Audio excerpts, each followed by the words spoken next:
শিব ভক্তদের জন্য জলছত্রের আয়োজন উদ্যোগে বিরাট কোহলি নয়গ্রাম হেল্প ফাউন্ডেশন। শ্রাবণ মাস উপলক্ষে শিব ভক্তদের জন্য জলছত্রের আয়োজন করল বিরাট কোহলি নয়গ্রাম হেল্প ফাউন্ডেশন।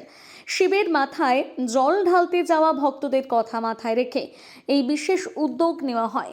এদিন পথ চলতে শিব ভক্তদের হাতে শরবত, পানীয় জল ও চকলেট তুলে দেন ফাউন্ডেশনের সদস্যরা। দীর্ঘ পথ পাড়ি দিয়ে যাওয়া ভক্তদের হাতে পানীয় জল ও শরবত তুলে দেওয়ার উদ্যোগকে সাধুবাদ জানান স্থানীয়রা।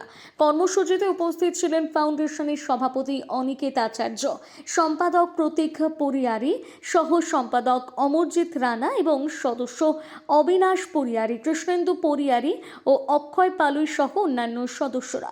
ফাউন্ডেশনের পক্ষ থেকে জানানো হয়েছে, মানুষের পাশে দাঁড়ানো এবং সামাজিক দায়বদ্ধতার অংশ হিসেবে আগামী দিনেও এই ধরনের জনকল্যাণমূলক কর্মসূচি চালিয়ে যাওয়া হবে।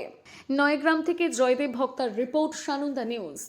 আমাদের বিরাট কোহলি নয়গ্রাম হেলথ ফাউন্ডেশনের পক্ষ থেকে যে জলছত্র প্রোগ্রাম ছিল, তো সেখানে আমরা যতজন শিব ভক্তরা রাস্তা দিয়ে যাচ্ছিল তাদের সবাইকে আমরা শরবত, এমনি জল, চকলেট সব দেওয়া হলো।